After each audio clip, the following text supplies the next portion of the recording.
This channel does not promote any violent, harmful, or illegal activities. All content provided by this channel is meant for an educational purpose only.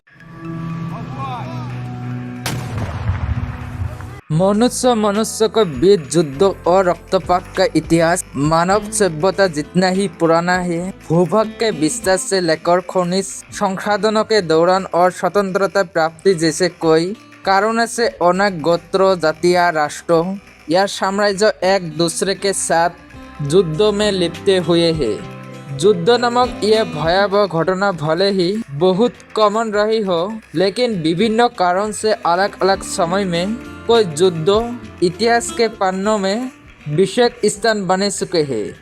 इस video में हम आपको ऐसे ही एक ऐतिहासिक युद्ध के बारे में बताएंगे। 20वीं शताब्दी के शुरुआती दौर में हुए इस युद्ध के केवल कोई जातियां या साम्राज्य ही नहीं बल्कि पूरा विश्व ही शामिल हो गया था, और इस युद्ध में जितने बड़ी संख्या में लोगों को मृत्यु हुई उतने पिछले कोई हजारों वर्षों के सभी युद्धों को मिलाकर भी नहीं हुई थी। निश्चित हो आप समझ गए होंगे कि बात प्रथम विश्व युद्ध की हो रही है। कुल मिलाकर इस युद्ध में विभिन्न पक्षों से 7 करोड़ से अधिक लोगों ने भाग लिया था। आधिकारिक रूप से 28 जुलाई 1914 से शुरू होकर नवंबर 1918 तक चले। इस युद्ध में लगभग 1.5 करोड़ नागरिकों सहित कम से कम 2.5 करोड़ लोगों की मृत्यु हुई। प्रिय दर्शकों, आइए अब बिना देर किए इतिहास के सबसे रक्त रंजित युद्ध में से एक प्रथम विश्व युद्ध के बारे में विस्तार से जानते हैं। प्रथम विश्व युद्ध के कारणों को समझने के लिए हमें युद्ध शुरू होने से लगभग 70 साल पहले लौटना होगा।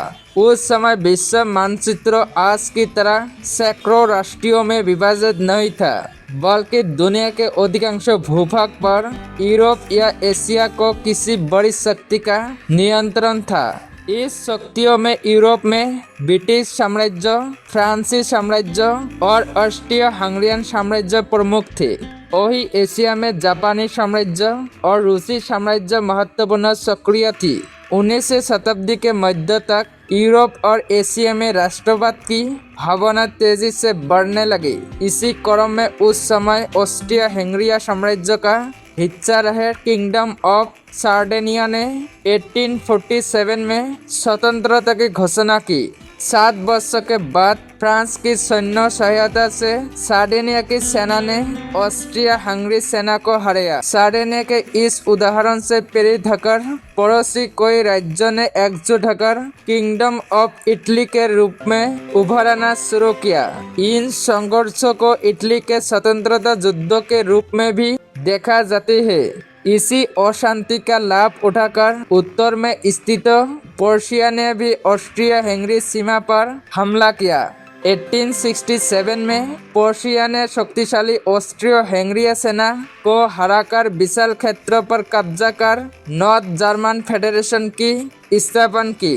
5 वर्षों बाद इस फेडरेशन ने दक्षिण के जर्मन राज्यों पर भी कब्जा कर लिया, जो उस समय फ्रांस के प्रभाव में थे। 1871 में एक अंतर्राष्ट्रीय संधि के बाद फ्रांस ने इस क्षेत्रों का नियंत्रण सौंप दिया। इस प्रकार जर्मनी का एकीकृत रूप में उदय हुआ। एकीकृत जर्मन बनाने के बाद उसने अपनी इकोनॉमी मजबूत करने के लिए कोई कदम उठाए। साथ ही फ्रांस के विरुद्ध अंतर्राष्ट्रीय शक्ति बढ़ाने के लिए रूसी और ऑस्ट्रियो हंगरी साम्राज्य से मित्रतापूर्ण डिप्लोमेटिक संबंध बनाए। 19वीं शताब्दी के दूसरे भाग में यूरोप की तरह एशिया के कई क्षेत्रों में भी भारी राजनीतिक अस्थिरता थी। 1877 में ऑटोमन साम्राज्य के नियंत्रण वाले बाल्कन क्षेत्रों में जनता में शासकों के प्रति असंतोष बढ़ने लगे। इस अवसर का लाभ उठाकर रूस ने बाल्कन में राष्ट्रवादी आंदोलनों को और समर्थन दिया। इसके परिणाम स्वरूप ऑटोमन साम्राज्य से अलग होकर मैटोंगोर्नी मेटेनिग्रो, सर्बिया, बुल्गारिया और रोमानिया जैसे नए स्वतंत्र राष्ट्र बने। बैल्कन में रूस हस्तक्षेप को जर्मन और ऑस्ट्रो हंगेरियन साम्राज्य ने स्वीकार नहीं किया। भविष्य में ऐसे घटनाओं को रोकने के लिए 1880 में इन दोनों ने एक मिलिट्री अलायंस बनाई। इसी दौरान उत्तर अफ्रीका के ट्यूनीशिया में उपनिवेश स्थापित करने को लेकर फ्रांस और इटली के बीच कूटनीतिक संपर्क शुरू हुआ। इटली के विरोध के बावजूद फ्रांस ने वहां उपनिवेश स्थापित किया। इस अपमान का बदला लेने के लिए इटली ने फ्रांस के शत्रु जर्मनी और ऑस्ट्रियो हंगेरिया साम्राज्य के साथ हाथ मिला लिया। यूरोप में पहले से बने द्विपक्षीय सैन्य गठबंधन धीरे धीरे त्रिपक्षीय गठबंधन में बदल गए।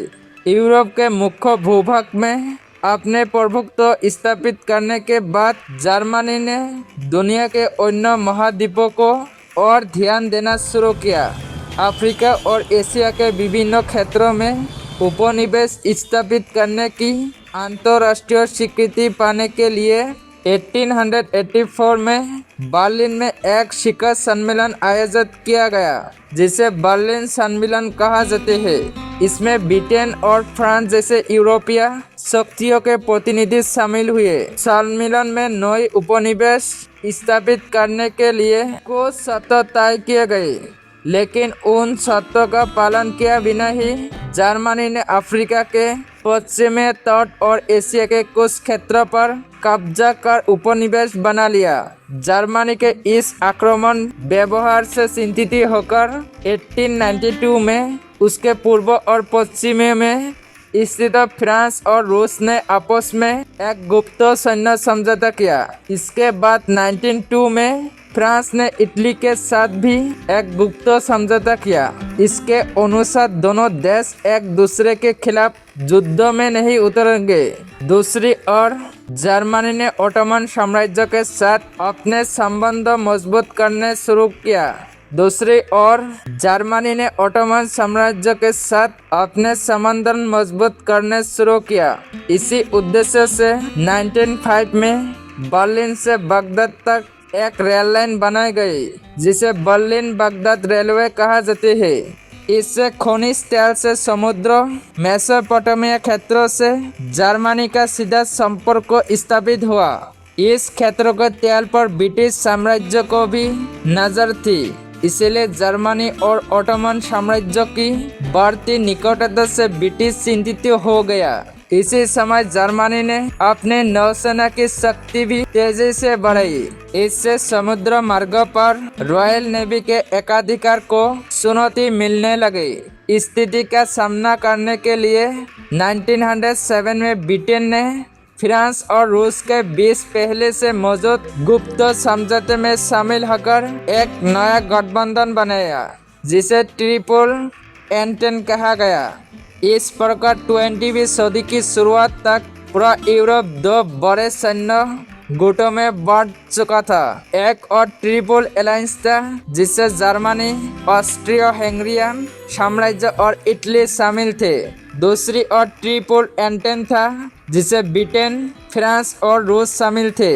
20वीं सदी के दूसरे दशक की शुरुआत से ही बाल्कन क्षेत्र में प्रभाव बढ़ाने को लेकर इन दोनों गुटों के बीच तनाव बढ़ने लगा। ओटोमन साम्राज्य को टूटने के बाद बने राज्यों में सर्बिया का स्लाविक राष्ट्र को घोषणा कर रहा था, जिससे बाद ये यूगोस्लाविया के रूप में देखा गया। लेकिन बोस्निया और हर्जेगोविना जैसे क्षेत्र ऑस्ट्रो हंगेरियन साम्राज्य के कब्जे में था। इस विवाद में सर्बिया के पीछे रूस का समर्थन था। इस तनाव के बीच 28 जून 1914 को आर्चड्यूक फ्रांस फेर्डिनांड की हत्या कर दी गई। इनकी हत्या एक सर्ब राष्ट्रवादी क्रांतिकारी ने की और इस हमले में उनके पत्नी भी मारी गई। इस घटना के प्रतिशत में 28 जुलाई 1914 को ऑस्ट्रियो हंगेरियन साम्राज्य ने सर्बिया पर हमला किया। इतिहासकार इसी दिन को प्रथम विश्व युद्ध की आधिकारिक शुरुआत मानते हैं। ऑस्ट्रिया हंगेरिया हमले को जर्मनी का समर्थन मिला, जबकि सर्बिया के पक्ष में रूस खड़ा हुआ। इसके बाद जर्मनी ने अपनी पूर्व निर्धारित सैन्य योजना सेलिफेनफेलन लागू की। 1 अगस्त 1914 को जर्मनी ने रूस के खिलाफ युद्ध की घोषणा की, लेकिन पूर्वी सीमा पर हमला करने के बजाय उसने पश्चिम की ओर बढ़ते हुए लक्ज़मबर्ग पर कब्जा कर लिया। इसका कारण ये था कि जर्मनी को पता था कि रूस के खिलाफ युद्ध छेड़ने पर फ्रांस भी युद्ध में शामिल हो जाएगा। जर्मनी को एक साथ पूर्व और पश्चिम में दोनों सीमा पर युद्ध लड़ना पड़ता, तो इसके बुरी तरह हारने के खतरा बहुत अधिक था। इसलिए रूस के अपनी पश्चिमी सीमा पर सेना पूरी तरह तैनात करने से पहले जर्मनी के मुख्य सैन्य योजना पश्चिमी की और संभावित सभी खतरों को खत्म करना था।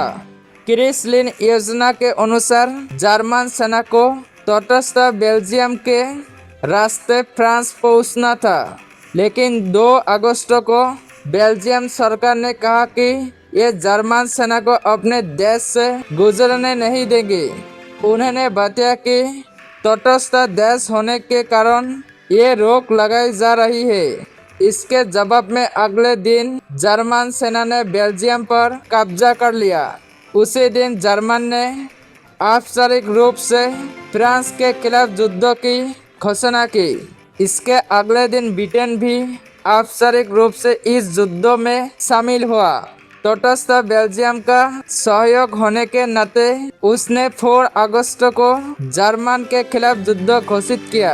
एशिया के एक प्रमुख शक्ति जापान के उस समय ब्रिटेन का सहयोगी था, इसलिए उसने भी उसी महीने जर्मनी के खिलाफ युद्ध की घोषणा की। प्रथम विश्व युद्ध के पहले महीने की एक और महत्वपूर्ण घटना जर्मन और ऑस्ट्रिया हंगेरिया सीमा पर रूसी सेना का अचानक हमला था।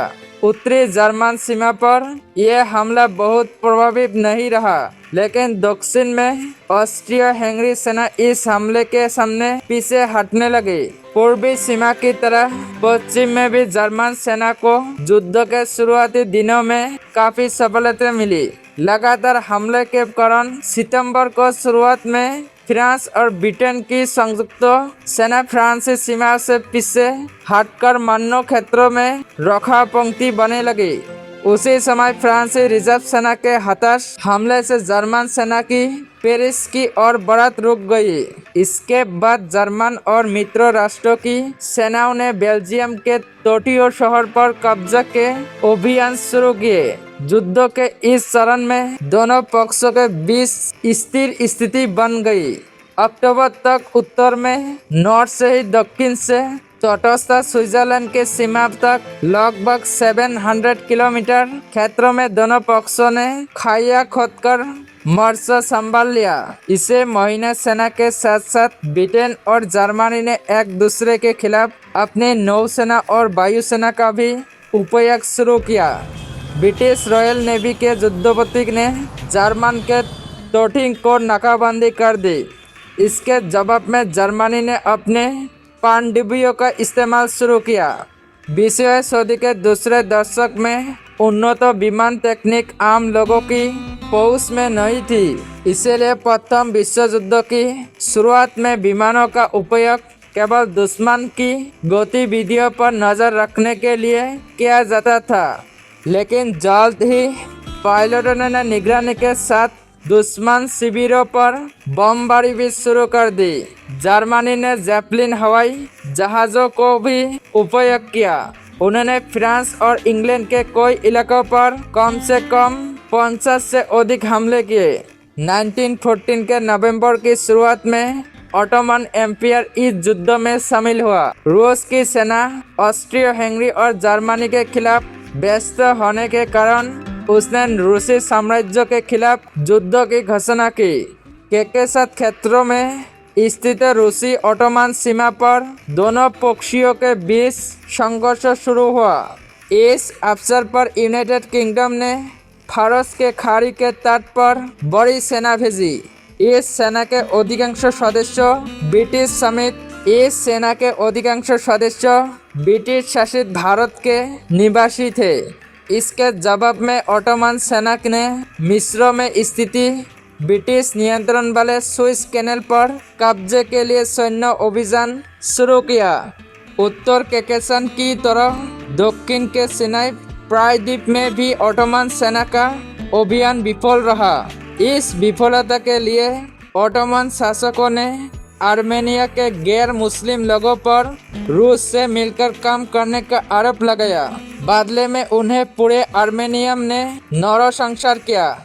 जुलाई 1915 में इटली ने पक्ष बदलकर ट्रिपल एत्तात में शामिल हो गया। इसके बाद उसने अपने पूर्व सहयोगी ऑस्ट्रियो हंगेरी साम्राज्य की सीमा पर सैन्य अभियान शुरू किया। इटली की तरह बाल्कन देशों ने भी इस समय अपने गठबंधन बदले। हालांकि ट्रिपल एत्तात सरकार व जर्मन महागठबंधन में शामिल हुए थे।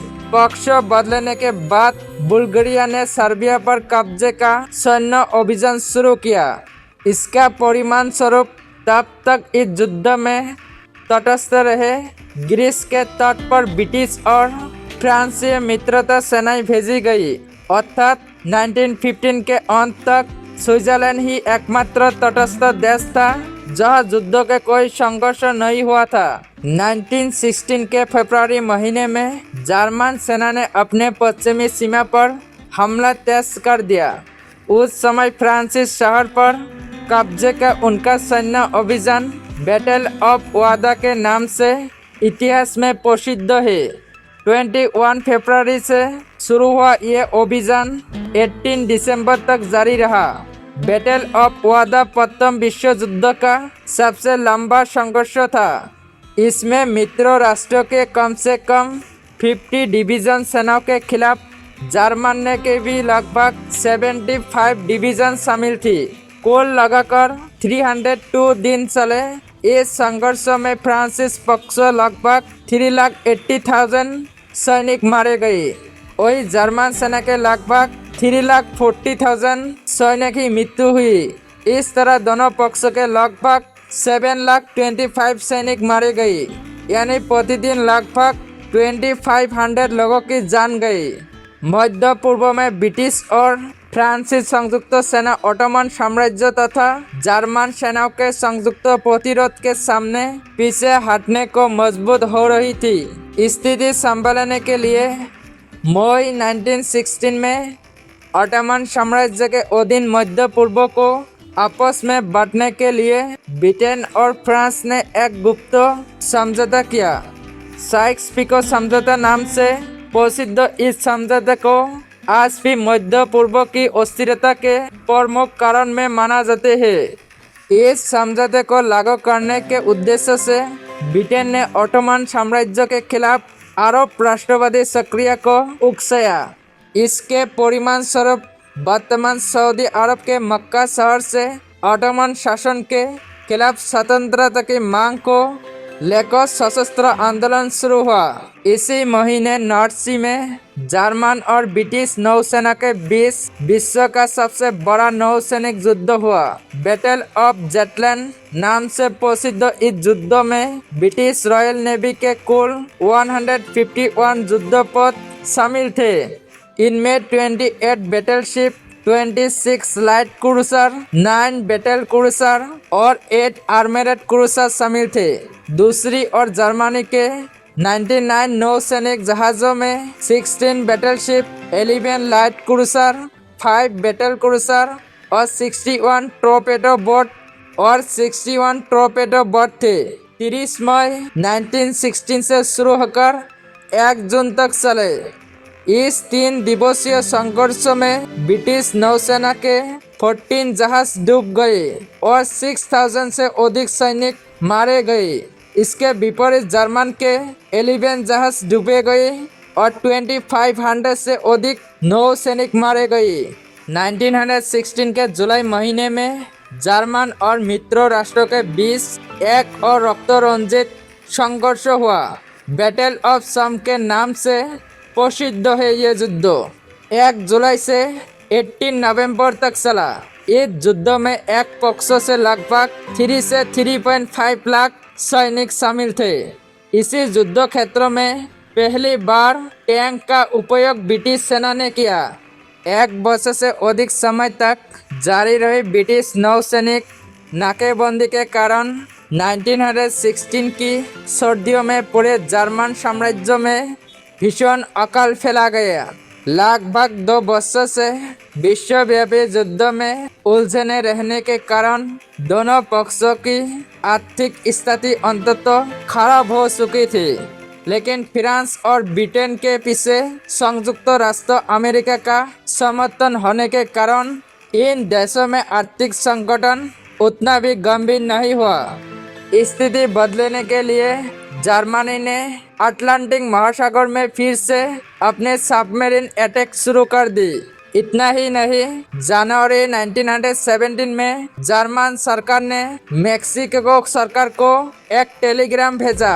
जिमरमैन टेलीग्राम नाम से प्रसिद्ध उस संदेश में मेक्सिको से अमेरिका की दक्षिणी सीमा पर मिलिट्री कैंपिंग शुरू करने का आग्रह किया गया था।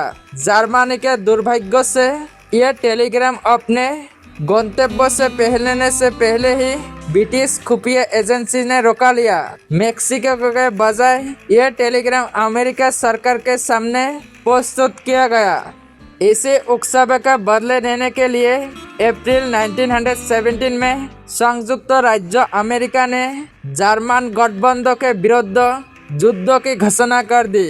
उधर उसी वर्ष मार्च में रूस की सत्तारूढ़ शासन व्यवस्था के खिलाफ सशस्त्र क्रांति शुरू हुई। रूस में प्रचलित जुलियन कैलेंडर के अनुसार वो फरवरी महीना था, इसलिए वो क्रांति फरवरी रिवॉल्यूशन के नाम से अधिक प्रसिद्ध है। इस क्रांति के परिणाम स्वरूप रूस के सेरिस मोनार्ची समाप्त हो गई। नई सरकार ने पहले जर्मनी के खिलाफ प्रतिरोध जारी रखा, लेकिन जर्मन सेना की बेहतर मिलिट्री स्ट्रेटजी के सामने जल्द ही रूसी सेना पीछे हटने लगी। दिसंबर 1917 में रूस जर्मन के सामने आत्मसमर्पण करने की मजबूत हो गई। इस आत्मसमर्पण और साथ ही हुए बोल्शेविक रिवॉल्यूशन के कारण रूस विश्व युद्ध के बजाय गृह युद्ध में उलझा गया। पूर्व मोर्च का खतरा समाप्त होने के बाद 1918 के वर्ष तक जर्मनी ने अपने पूरी शक्ति पश्चिमी मोर्च पर केंद्रित कर दी, लेकिन तब तक इस युद्ध में मित्र राष्ट्रों की ओर से लगभग 50 लाख अमेरिकन सोल्जर शामिल हो चुके थे। इस ताज़ा सेना के लगातार हमले के सामने कई वर्षों से युद्ध में थकी हुई जर्मन सेना को अफ्रीका, एशिया और यूरोप के विभिन्न मोर्चों पर पीछे हटने पड़ा। उसी समय जर्मन गठबंधन का एक अन्य सदस्य ऑस्ट्रियो हंगेरी साम्राज्य भी आंतरिक राष्ट्रवादी क्रांतियों और बाहरी मित्रों सेना के दो तरफा हमले से टूट चुका था। इसी क्रम में अक्टूबर 1918 में ओटोमन साम्राज्य और नवंबर 1918 में ऑस्ट्रियो हंगेरी साम्राज्य में मित्र राष्ट्र के सामने बिना शर्त आत्मसमर्पण कर दिया। इसी समय जर्मन में जनक्रांति के दबाव में कैसर उपाधिधारी जर्मन सम्राट को सिंहासन छोड़ना पड़ा। इसके बाद जर्मन साम्राज्य को नए लोकतांत्रिक सरकार ने मित्र राष्ट्र के सामने आत्मसमर्पण का निर्णय लिया।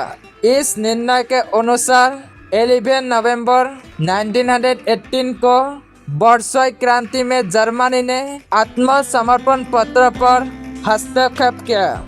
यह समझौता आर्मिस्टिस ऑफ 11 नवंबर 1918 के नाम से जाना जाता है। इसके साथ ही 4 वर्षों से अधिक समय तक चले प्रथम विश्व युद्ध का औपचारिक अंत हो गया।